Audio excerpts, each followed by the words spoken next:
Here are some quick tips for improving your subject lines, which will increase your open rates, which down the line will increase how many people actually purchase your products and services.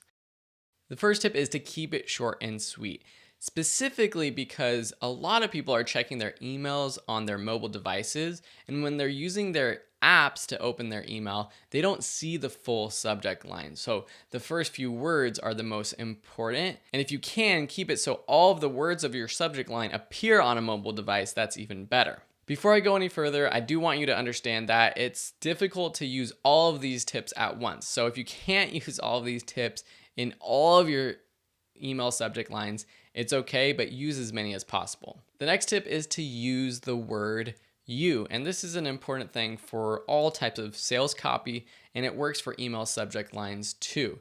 When you use the word you, people pay more attention. So if you're using the word you in your subject line, people will be more likely to open it. My next tip is to start with action-oriented words. Instead of a subject line that's how to crush your competition, start with the word crush your competition. Instead of Adobe After Effects tutorial on neon sign technique, use something like design your own neon sign in Adobe After Effects.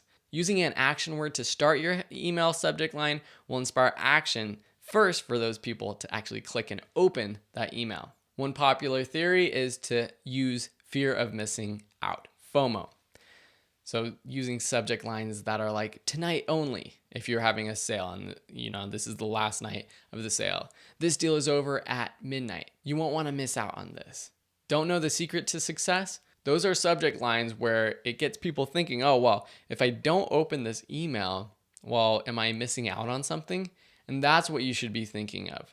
As a reader of your emails, what will they be missing out on if they don't open that email? One sort of tactic is to use curiosity. So for example, one sort of hard-hitting example is, here's my gift to you, or I dare you not to open this email.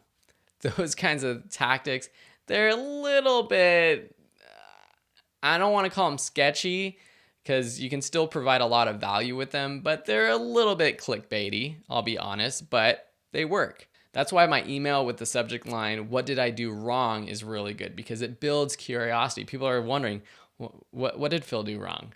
And that's why that email works a lot. Similarly, posing a question is often a good way. So one subject line that works well for me is, do you know how to make your videos better? So not only is it a question, but I use the word you in it too. So double whammy. Questions build that curiosity as well. So people are wondering, do I know what this person is emailing me about? And one tip for what not to do, don't use all caps and don't use a lot of exclamation points. It will look like a spam message automatically. And I know, at least for me, whenever I see an email in all caps with lots of exclamation points or symbols, I am hesitant to even open that email. A lot of times I'll just trash it or spam it. And that's just a common practice for people who are, that kind of sleazy, in-your-face type of marketing. That is not what we're teaching. It might work for some people who like to trick people into buying their products and services, but that's not what we're about. So I would encourage you not to use the all caps and the exclamation points in your email subject lines. I hope these tips help you when you write your own email subject lines. If you have any other tips or advice, please feel to share it with us in the discussion board on the class.